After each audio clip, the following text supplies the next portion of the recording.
Hello, everyone. We're back. Sorry again about missing the reading yesterday. My throat was absolutely killing me, so this morning I took pain meds and throat lozenge before it was time to read.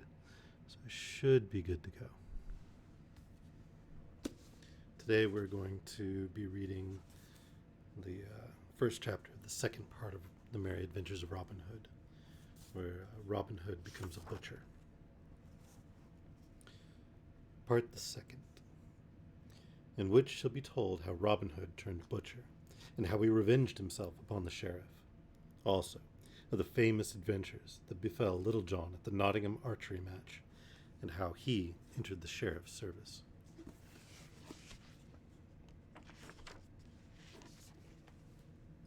I'll go ahead and pour my tea real quick.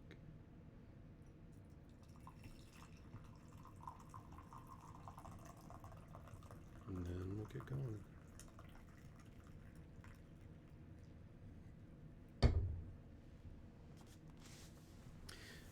Now after all these things had happened, and it became known to Robin Hood how the sheriff had tried 3 times to make him captive, he said to himself, "If I have the chance, I will make our worshipful sheriff pay right well for that which he hath done to me. Maybe I may bring him sometime into Sherwood Forest, and have him to a right merry feast with us." For when Robin Hood caught a baron or a squire, or a fat abbot or bishop, he brought them to the greenwood tree and feasted them before he lightened their purses. But in the meantime, Robin Hood and his band lived quietly in Sherwood Forest, without showing their faces abroad. For Robin knew that it would not be wise for him to be seen in the neighborhood of Nottingham, those in authority being very wroth with him. But though they did not go abroad, they lived a merry life within the woodlands, spending the days in shooting at garlands hung upon a willow wand at the end of the glade, the leafy aisles ringing with merry jests and laughter. For whoever missed the garland was given a sound buffet, which, if delivered by Little John, never failed to topple over the unfortunate yeoman. Then they had bouts of wrestling and of cudgel play, so that every day they gained in skill and strength. Thus they dwelt for nearly a year, and in that time Robin Hood often turned over in his mind many means of making an even score with the sheriff. At last he began to fret at his confinement. So one day he took up his stout cudgel and set forth to seek adventure, strolling blithely along until he came to the edge of Sherwood. There, as he rambled along the sunlit road, he met a lusty young butcher driving a fine mare, and riding in a stout new cart, all hung about with meat. Merrily whistled the butcher as he jogged along, for he was going to the market, and the day was fresh and sweet, making his heart blithe within him. "Good morning to thee, jolly fellow," quoth Robin. "Thou seemest happy at this merry morn." "Ay, that I am," quoth the jolly butcher, "and why should I not be so? Am I not hale in wind and limb? Have I not the bonniest lass in all Nottinghamshire?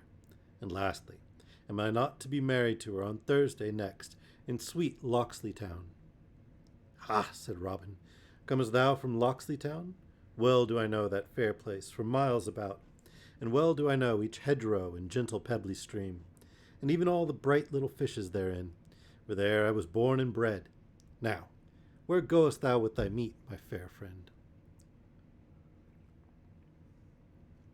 It's hot. Tea's hot. Oops. "I go to the market of Nottingham Town to sell my beef and my mutton," answered the butcher. "But who art thou that comest from Locksley Town?" "A yeoman am I, good friend, and men do call me Robin Hood." "Now, by Our Lady's grace," cried the butcher, "well do I know thy name, and many a time I have heard thy deeds, both sung and spoken of. But heaven forbid that thou shouldst take aught of me. An honest man am I, and have wronged neither man nor maid. So trouble me not, good master, as I have never troubled thee." "Nay, heaven forbid indeed," quoth Robin, "that I should take from such as thee, jolly fellow. Not so much as 1 farthing would I take from thee, for I love a fair Saxon face like thine right well, more especially when it cometh from Locksley Town, and most especially when the man that owneth is to marry a bonny lass on Thursday next. But come, tell me for what price thou wilt sell all thy meat and thy horse and cart. At 4 marks do I value meat, cart, and mare, quoth the butcher. But if I do not sell all my meat, I will not have 4 marks in value. Then Robin Hood plucked the purse from his girdle, and quoth he, Here in this purse are 6 marks. Now, I would fain be a butcher for the day, and sell my meat in Nottingham town. Wilt thou close a bargain with me, and take 6 marks for thine outfit? Now, may blessings of all the saints fall on thine honest head, cried the butcher right joyfully, as he leaped down from his cart and took the purse that Robin held out to him. Nay, quoth Robin, laughing loudly, many do like me and wish me well, but few call me honest. Now get thee gone back to thy lass, and give her a sweet kiss from me. So saying, he donned the butcher's apron, and climbing into the cart, he took the reins in his hand and drove off through the forest to Nottingham town.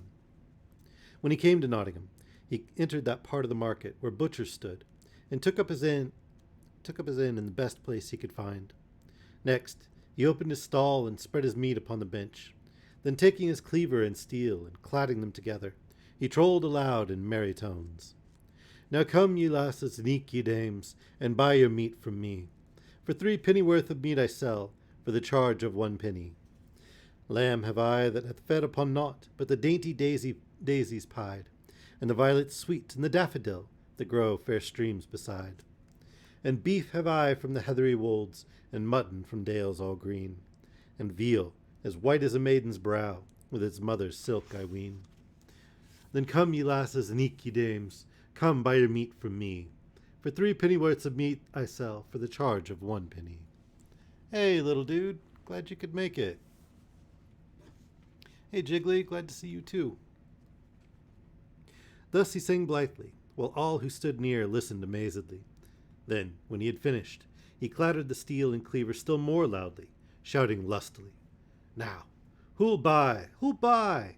4 fixed prices have I. 3 pennyworths of meat I sell to a fat friar or priest for 6 pence, for I want not their customs. Stout aldermen I charge 3 pence, for it doth not matter to me whether they buy or not. To buxom dames I sell 3 pennyworths of meat for 1 penny, for I like their custom well.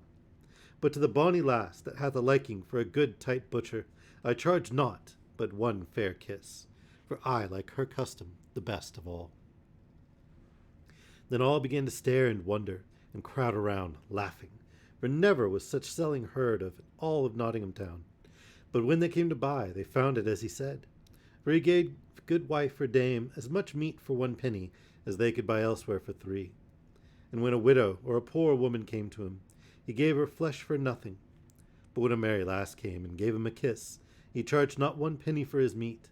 And many such came to his stall, for his eyes were as blue as the skies of June, and he laughed merrily, giving to each full measure.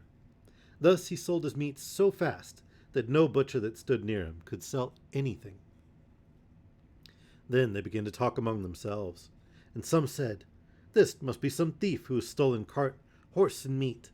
But others said, Nay, when did ye ever see a thief parted with his goods so freely and merrily? This must be some prodigal who had sold his father's land, and would fain live merrily while the money lasts. And these latter, being the greater number, the others came round, one by one, to their way of thinking. Then some of the butchers came to him to make his acquaintance. Come, brother, quoth one, who was the head of them all. We be all of one trade, so wilt thou go dine with us? For this day the sheriff hath asked all the butcher guild to feast with him at the guild hall. There will be stout fare and much to drink, and that thou likest, or I much mistake thee. Now, be shrew as heart, quoth jolly Robin. That would deny a butcher. And moreover, I will go dine with you all, my sweet lads, and that as fast as I can hie. Whereupon, having sold all his meat, he closed his stall, and went with them to the great guild hall. There the sheriff had already come in state, and with him many butchers. When Robin and those that were with him came in, all laughing at some merry jest he had been telling them, those that were near the sheriff whispered to him, Yon is a right mad blade, for he hath sold more meat for 1 penny this day than we could sell for 3. And to whatsoever merry lass gave him a kiss, he gave meat for naught. And others said, He is some prodigal that has sold his land for silver and gold, and meaneth to spend all right merrily. Then the sheriff called Robin to him, not knowing him in his butcher's dress, and made him sit close to him on his right hand, for he loved a rich young prodigal, especially when he thought that he might lighten that prodigal's pockets into his own most worshipful purse. So he made much of Robin, and laughed and talked with him more than any of the others. At last the dinner was ready to be served, and the sheriff bade Robin say grace. So Robin stood up and said, Now heaven bless us all, and eat good meat, and good sack within this house, and may all butchers be and remain as honest men as I am. At this all laughed, the sheriff loudest of all, for he said to himself, Surely this is indeed some prodigal, and perchance I may empty his purse of some of the money that the fool throweth about so freely. Then he spake aloud to Robin, saying, Thou art a jolly young blade, and I love thee mightily. And he smote Robin upon the shoulder. Then Robin laughed loudly too. Yea, quoth he, I know thou dost love a jolly blade, for didst thou not have jolly Robin Hood at thy shooting match? And didst thou not gladly give him a bright golden arrow for his own? Oof. Savage. At this the sheriff looked grave, and all the guild of butchers too, so that none laughed but Robin. Only some winked slyly at each other. Come, fill us some sack, cried Robin. Let us e'er be merry while we may, for man is but dust, and he hath but a span to live here till the worm getteth him, as our good gossip Swanthold saith. So let life be merry while it lasts, say I. Nay, never look down in the mouth, Sir Sheriff. Who knowest but that thou mayst catch Robin Hood? Yet, if thou drinkest less good sack and malmsey, and bringest down the fat about thy paunch, and the dust from out thy brain, be merry, man. Then the sheriff laughed again, but not as though he liked the jest, while the butchers said, one to another, Before heaven, never have we seen such a mad rollicking blade. Mayhap, though, he will make the sheriff mad. How now, brothers, cried Robin, be merry. Nay, never count over your farthings, for by this and by that I will pay this shot myself, even though it cost 200 pounds. So let no man draw up his lip, nor thrust his forefinger into his purse, for I swear that neither butcher nor sheriff shall pay 1 penny for this feast. Now thou art a right merry soul, quoth the sheriff, and I wot thou must have many a head of horned beasts, and many an acre of land, that thou dost spend thy money so freely. Ay, that have I, quoth Robin, laughing loudly again. 500 and more horned beasts have I and my brothers, and none of them have we been able to sell, else I might not have turned butcher. As for my land, I have never asked my steward how many acres I have. At this the sheriff's eyes twinkled, and he chuckled to himself. Nay, good youth, quoth he, if thou canst not sell thy cattle, it may be I will find a man that will lift them from thy hands. Perhaps that man may be myself, for I love a merry youth, and would help such a one along the path of life. Now, how much dost thou want for thy horned cattle? Well, quoth Robin, they are worth at least 500 pounds. Nay, answered the sheriff slowly, and as if he were thinking within himself. Well do I love thee, and fain would I help thee along, but 500 pounds in money is a good round sum. Beside, I have it not by me. Yet I will give thee 300 pounds for them all, and that in good hard silver and gold. Now thou old Jew, quoth Robin, well thou knowest that so many horned cattle are worth 700 pounds, and more, and even that is but small for them. And yet thou, with thy grey hairs and 1 foot in the grave, would trade upon the folly of a wild youth. At this the sheriff looked grimly at Robin. Nay, quoth Robin, look not on me as thou hadst sour beer in thy mouth, man. I will take thine offer, for I and my brothers do need the money. We lead a merry life, and no one leads a merry life for a farthing. So I will close the bargain with thee. But mind that thou bringest a good 300 pounds with thee, for I trust not one that driveth so shrewd a bargain. I will bring the money, said the sheriff. But what is thy name, good youth? Men call me Robert of Locksley, quoth bold Robin. Then, good Robert of Locksley, quoth the sheriff, I will come this day to see thy horned beasts. But first, my clerk shall draw up a paper in which thou shalt be bound to the sale, for thou gettest not my money without I get thy beasts in return. Then Robin Hood laughed again. So be it, he cried, smiting his palm upon the sheriff's hand. Truly, my brothers will be thankful to thee for thy money. Thus the bargain was closed. But many of the butchers talked among themselves of the sheriff, saying that it was but a scurvy trick to beguile a poor spendthrift youth in this way.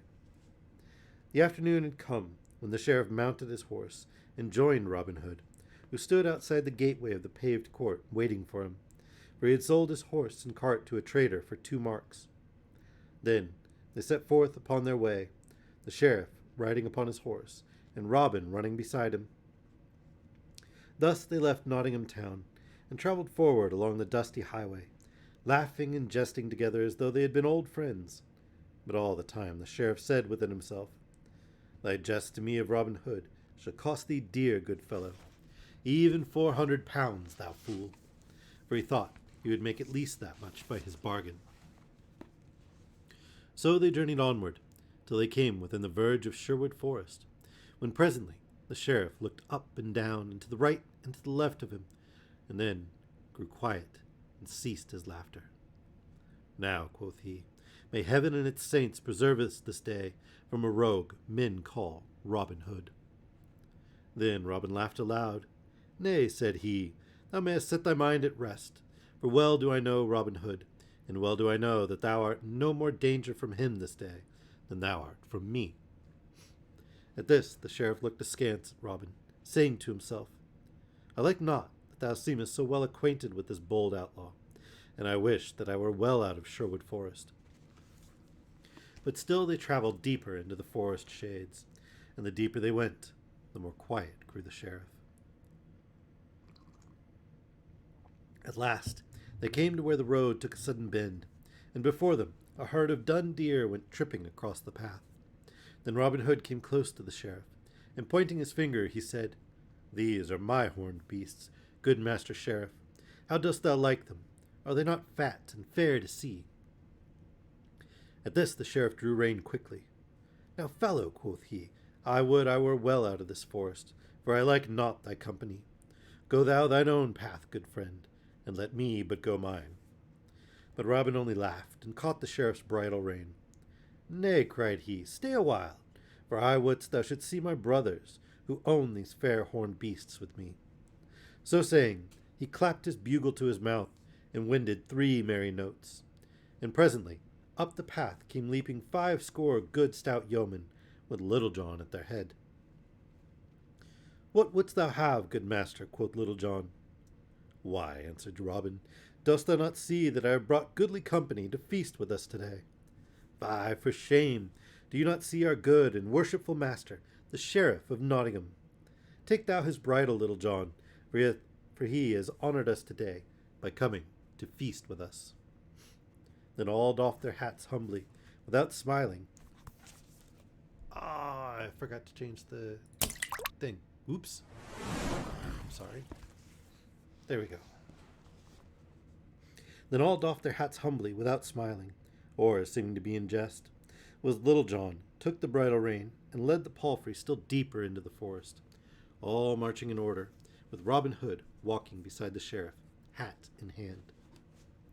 All this time the sheriff never said a word, but only looked about him like one suddenly awakened from sleep. But when he found himself going within the very depth of Sherwood, his heart sank within him. For he thought, Surely my 300 pounds will be taken from me, even if they take not my life itself, for I have plotted against their lives more than once. But all seemed humble and meek, and not a word was said of danger, either to life or money. So at last they came to that part of Sherwood Forest where a noble oak spread its branches wide, and beneath it was a seat all made of moss, on which Robin sat down, placing the sheriff at his right hand. Now busk ye, my merry men all, quoth he, and bring forth the best we have, both of meat and wine, for his worship the sheriff hath feasted me in Nottingham Guildhall today, and I would not have him go back empty. All this time nothing has been said of the sheriff's money, so presently he began to pluck up heart. For, said he to himself, maybe Robin Hood hath forgotten all about it. Then, whilst beyond in the forest bright fires crackled, and savoury smells of sweetly roasting venison, and fat capons filled the glade, and brown pastries warmed beside the blaze, did Robin Hood entertain the sheriff right royally. First, several couples stood forth at quarterstaff, and so shrewd were they at the game, and so quickly did they give stroke and parry, that the sheriff, who loved to watch all lusty sports of the kind, clapped his hands, forgetting where he was, and crying aloud, well struck, thou fellow with the black beard," little knowing that the man he called upon was the tinker that tried to serve as warrant upon Robin Hood.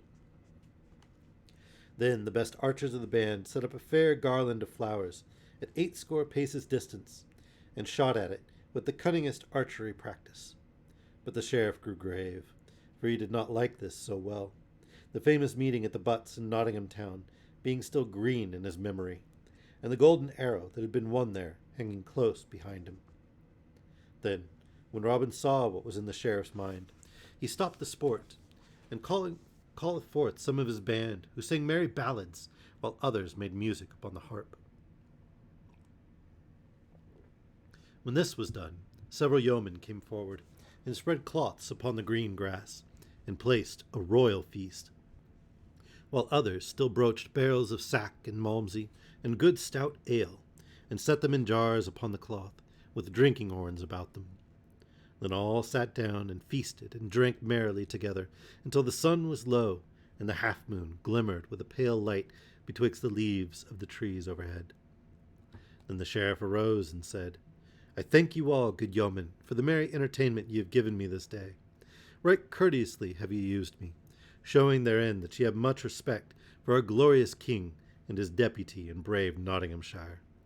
But the shadows grow long, and I must away before darkness comes, lest I lose myself within the forest." Then Robin Hood and all his merry men arose also, and Robin said to the sheriff, "If thou must go, worshipful sir, go thou must, but thou hast forgotten one thing." "Nay, I forgot naught," said the sheriff, yet all the same his heart sank within him. "But I say thou hast forgot something," quoth Robin. "We keep a merry inn here in the greenwood, but whoever becometh our guest must pay his reckoning." Then the sheriff laughed, but the laugh was hollow. "Well, jolly boys," quoth he, "we've had a merry time together today, and even if ye had not asked me, I would have given you a score of pounds for the sweet entertainment I have had." "Nay," quoth Robin seriously, "it would ill beseem us to treat your worship so meanly. By my faith, Sir Sheriff, I would be ashamed to show my face if I did not reckon the king's deputy at 300 pounds. Is it not so, my merry men all?" "Then I," cried all in a loud voice. 300 devils!" roared the sheriff. "Think ye that your beggarly feast was worth 3 pounds, let alone 300? "Nay," quoth Robin gravely, "speak not so roundly, your worship. I do love thee for the sweet feast thou hast given me this day in merry Nottingham town. But there be those here who love thee not so much. If thou wilt look down the cloth, thou wilt see Will Stutely, in whose eyes thou hast no great favour. Then 2 other stout fellows are there that thou knowest not, for they were wounded in a brawl nigh Nottingham town, some time ago, thou wottest when. One of them was sore hurt in one arm, yet he hath got the use of it again. Good sheriff, be advised by me, pay thy score without more ado, or maybe it may fare ill with thee." As he spoke, the sheriff's ruddy cheeks grew pale, and he said nothing more, but looked upon the ground and gnawed his nether lip. Then slowly he drew forth his fat purse and threw it upon the cloth in front of him. "Now take the purse, Little John," quoth Robin Hood, "and see that the reckoning be right. We would not doubt our sheriff, but he might not like it if he should find he had not paid his full score." Then Little John counted the money, and found that the bag held 300 pounds in silver and gold. But to the sheriff it seemed as if every clink of the bright money was a drop of blood from his veins, and when he saw it all counted out in a heap of gold and silver, filling a wooden platter, he turned away and silently mounted his horse. "Never have we had so worshipful a guest before," quoth Robin, "and as the day waxeth late, I will send one of my young men to guide thee out of the forest depths." "Nay, heaven forbid!" cried the sheriff hastily. I can find my own way, good man, without aid. Then I will put thee on the right track mine own self, quoth Robin. And taking the sheriff's horse by the bridle rein, he led him into the main forest path. Then, before he let him go, he said, Now fare thee well, good sheriff, and when next thou thinkest to despoil some poor prodigal, remember thy feast in Sherwood Forest. Ne'er buy a horse, good friend, without first looking into its mouth, as our good gaffer Swanthold says. And so, once more, fare thee well. Then he clapped his hand to the horse's back, and off went nag and sheriff through the forest glades. Then bitterly the sheriff rued the day that first he meddled with Robin Hood, for all men laughed at him, and many ballads were sung by folk throughout the country, of how the sheriff went to shear and came home shorn to the very quick. For thus men sometimes overreach themselves through greed and guile. All right. So I'm going to go ahead and read a second chapter today, and we'll see how my voice goes. If it does start to hurt or whatever, I will quit, but we're going to try and get through one more chapter today. All right. Little John goes to the fair at Nottingham Town. Now, we will tell of the merry adventures that befell Little John at the shooting match at Nottingham, and how he overcame Eric O'Lincoln in the famous bout at quarterstaff in that town. Also, how he entered the sheriff's service, and of his merry encounter with the sheriff's cook. So listen to what follows. Have a good one, Bella? I'm not going yet.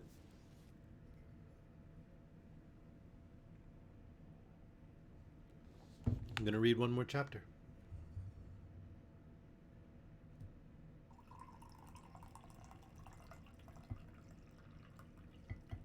It's all right. No, I'm going to read one more. Between the tea and the throat lozenges and the painkillers, my throat's actually doing all right. So we'll do one more and see how it goes. Spring had gone since the sheriff's feast in Sherwood, and summer also, and the mellow month of October had come. All the air was cool and fresh, and harvests were gathered home. The young birds were full-fledged, the hops were plucked, and the apples were ripe. But though time had smoothed things over, that men no longer talked of the horned beast that the sheriff wished to buy, he was still sore about the matter, and could not bear to hear Robin Hood's name spoken in his presence.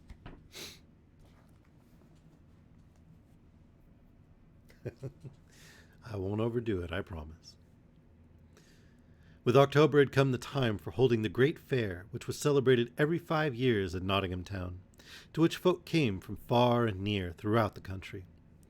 At such times, archery was always the main sport of the day, for the Nottinghamshire yeomen were the best hand at the longbow in all merry England.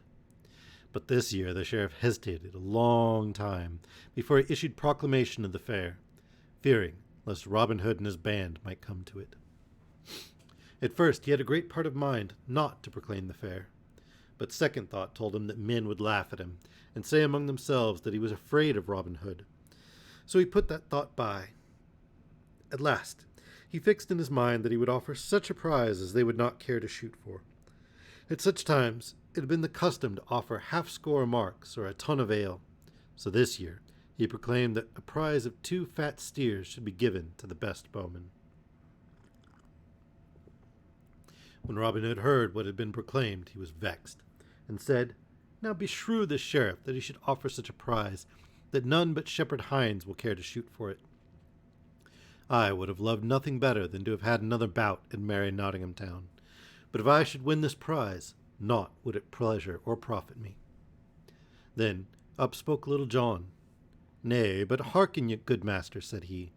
Only today, Will Stutely, young David of Doncaster, and I were at the sign of the Blue Boar, and there we heard all the news of this merry fair, and also that the sheriff hath offered this prize, that we of Sherwood might not care to come to the fair. So, good master, if thou wilt, I would fain go and strive to win even this poor thing among the stout yeomen who will shoot at Nottingham Town. Nay, quoth Robin, thou art a sound, stout fellow, yet thou lackest the cunning that good Stutely had. and I would not have harm befall thee for all Nottinghamshire.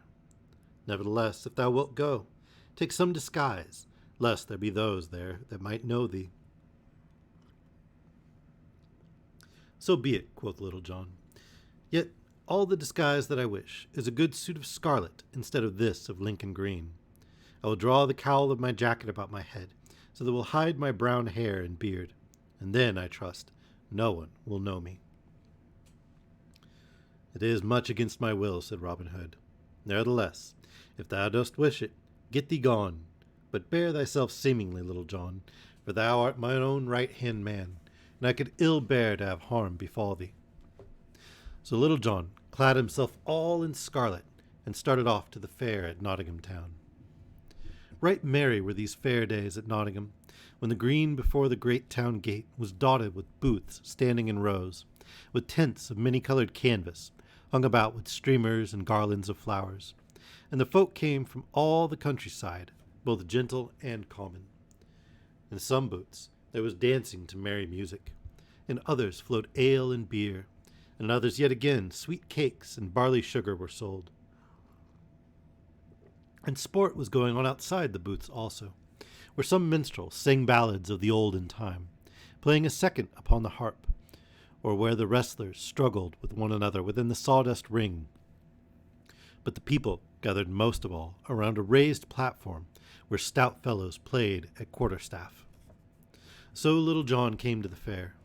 All scarlet were his hose and jerkin, and scarlet was his cowled cap, with a scarlet feather stuck in the side of it. Over his shoulders was slung a stout bow of yew, and across his back hung a quiver of good round arrows. Many turned to look after such a stout, tall fellow, for his shoulders were broader by a palm's breadth than that of any there, and he stood a head taller than all the other men. The lasses also looked at him askance, thinking they had never seen a lustier youth. First of all he went to the booth where stout ale was sold, and standing aloft on a bench, he called to all that were near to come and drink with him. "Hey, sweet lads," cried he, "who will drink ale with a stout yeoman?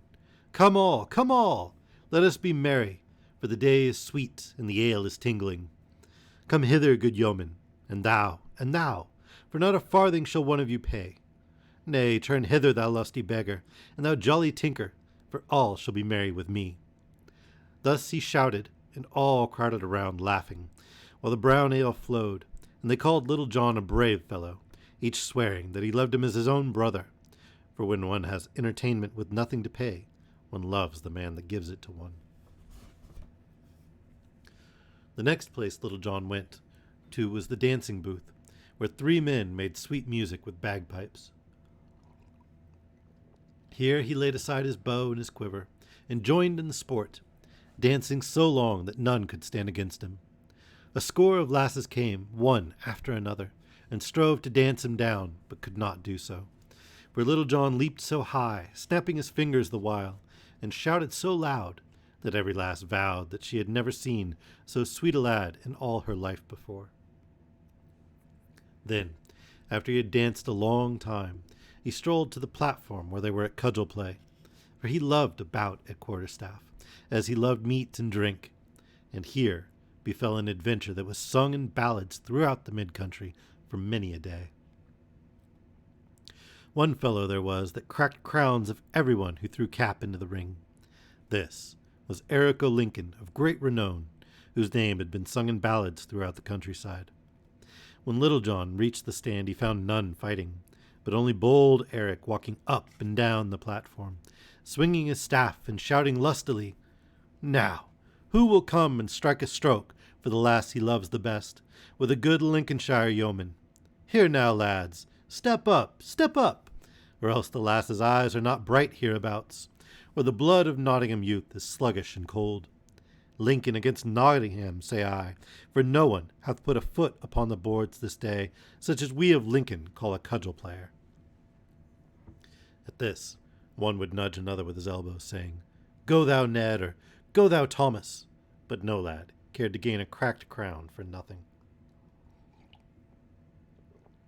Presently, Eric saw where Little John stood among the others, a head and shoulders above them all, and he called to him loudly, Hallo, thou long-legged fellow in scarlet! Broad are thy shoulders, and thick thy head. Is not thy lass fair enough for thee to take a cudgel in hand, for her sake? In truth, I believe that Nottingham men do turn to bone and sinew, for neither heart nor courage have they. Now, thou great lout, wilt thou not twirl staff for Nottingham? Ay, quoth Little John, had I but mine own good staff here, it would pleasure me hugely to crack thy knave's pate, thou saucy braggart. I wot would be well for thee and thy cock's comb were cut. Thus he spoke, slowly at first, for he was slow to move, but his wrath gathered headway, like a great stone rolling down a hill, so that at the end he was full of anger. Then Eric o' Lincoln laughed aloud. Well spoken for one who fears to meet me fairly, man to man, said he. Saucy art thou thine own self, and if thou puttest foot upon these boards, I will make thy saucy tongue rattle within thy teeth. Now, quoth Little John, is there never a man here that will lend me a good stout staff till I try the mettle of yon fellow? At this, half a score reached him their staves, and he took the stoutest and heaviest of them all. Then looking up and down the cudgel, he said, Now I have in my hand but a splint of wood, a barley straw in it were, yet I trow it will have to serve me, so here goeth. Thereupon he cast the cudgel upon the stand, and leaping lightly after it, snatched it up in his hand again. Then each man stood in his place, and measured the other with fell looks, until he that directed the sport cried, Play! At this they stepped forth, each grasping a staff tightly in the middle. Then those that stood around saw the stoutest game of quarterstaff that e'er Nottingham town beheld. At first, Eric o' Lincoln thought he would gain an easy advantage, so he came forth as if he would say, Watch, good people, how that I carve you this cockerel right speedily. But he presently found it to be no such speedy matter. Right deftly he struck, and with great skill of fence, but he had found his match in Little John. Once, twice, thrice he struck, and 3 times Little John turned the blows to the left hand and to the right. Then quickly, and with a dainty backhanded blow, he rapped Eric beneath his guard so shrewdly that it made his head ring again. Then Eric stepped back to gather his wits, while a great shout went up, and all were glad that Nottingham had cracked Lincoln's crown, and thus ended the first bout of the game. Then presently the director of the sport cried, Play! And they came together again. But now Eric played warily, for he had found his man was of right good mettle, and also he had no sweet memory of the blow that he had got. So this bout neither Little John nor the Lincoln man caught a stroke within his guard. Then after a while they parted again, and this made the second bout. Then for the 3rd time they came together, and at first Eric strove to be wary, as he had been before, but growing mad at finding himself so foiled, he lost his wits and began to rain blows so fiercely and so fast that they rattled like hail on a penthouse roof. But, in spite of it all, he did not reach within Little John's guard. Then at last Little John saw his chance and seized it right cleverly. Once more with a quick blow he rapped Eric beside the head, and ere he could regain himself, Little John slipped his right hand down to his left, and with a swinging blow smote the other so sorely upon the crown that down he fell as though he would never move again. Then the people shouted so loud that folk came running from all about to see what was the ado, while Little John leaped down from the stand and gave the staff back to him that had lent it to him. And thus ended the famous bout between Little John and Eric o' Lincoln of great renown.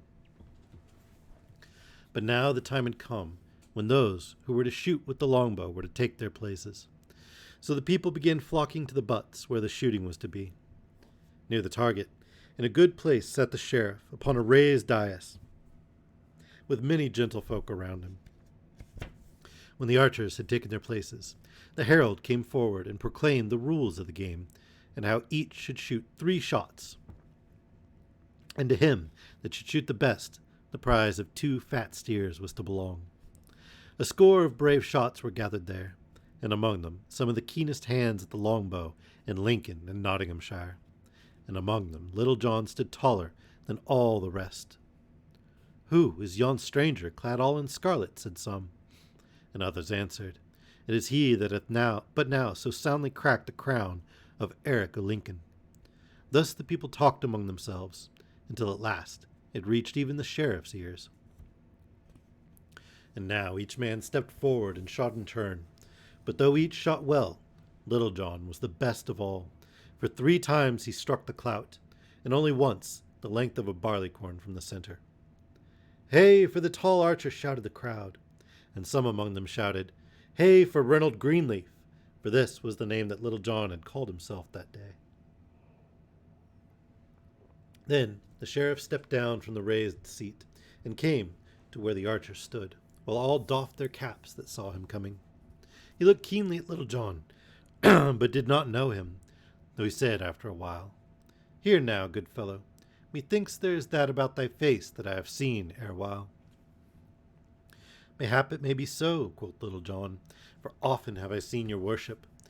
And, as he spoke, he looked steadily into the sheriff's eyes, so that the latter did not suspect who he was. "A brave blade art thou, good friend," said the sheriff, "and I hear that thou hast well upheld the skill of Nottinghamshire against that of Lincoln this day. What may be thy name, good fellow?" "Men do call me Reynold Greenleaf, your worship," said Little John, "and the old ballad that tells of this adds, so in truth he was a green leaf, but of what manner of tree the sheriff wotted not." Hey, Chips and Guacamole, thank you for the follow. I really appreciate it. I hope you're enjoying the story. "Now, Reynold Greenleaf," quoth the sheriff, "thou art the fairest hand at the longbow that mine eyes ever beheld, next to that false knave, Robin Hood, from whose wiles heaven forfend me. Wilt thou join my service, good fellow? Thou shalt be paid right well. For 3 suits of clothes shalt thou have a year, with good food and as much ale as thou canst drink. And beside this, I will pay thee 40 marks each Michaelmastide. And here stand I a free man, and right gladly will I enter thy household," said Little John, for he thought he might find some merry jest should he enter the sheriff's service. "Fairly hast thou won the fat steers," said the sheriff, "and thereunto I will add a butt of good March beer, for joy of having gotten such a man, for I wot thou shootest as fair a shaft as Robin Hood himself." "Then," said Little John, "for joy of having gotten myself into thy service, I will give fat steers and brown ale to all these good folk, to make them merry withal." At this arose a great shout, many casting their caps aloft for joy of the gift. Then some built great fires and roasted the steers, and others broached the butt of ale, with which all made themselves merry. Then, when they had eaten and drunk as much as they could, and when the day faded, and the great moon arose all red and round over the spires and towers of Nottingham town, they joined hands and danced around the fires to the music of bagpipes and harps. But long before this merrymaking had begun, the sheriff and his new servant Reynold Greenleaf were in the castle of Nottingham. All right. My throat is starting to get a little worn out, so we will read the next chapter probably next Friday, 8 p.m. Pacific, because that closes out the story of how Little John came into the sheriff's service. I hope you guys are liking the story. Once we finish up with Robin Hood, we'll do a little bit more Howard Pyle. I've got his Adventures of King Arthur and the Knights of the Round Table, so we'll dig into that once we finish this one. So, thank you everyone for coming. I hope you enjoyed the read. I'll be in the Discord for a bit afterward. Might play some games or something if anybody's interested. I think this is the right command for the Discord link.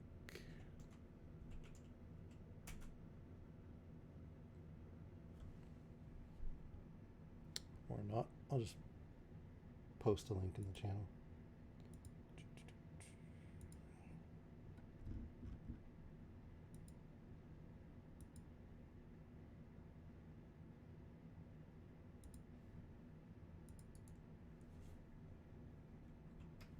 There we go.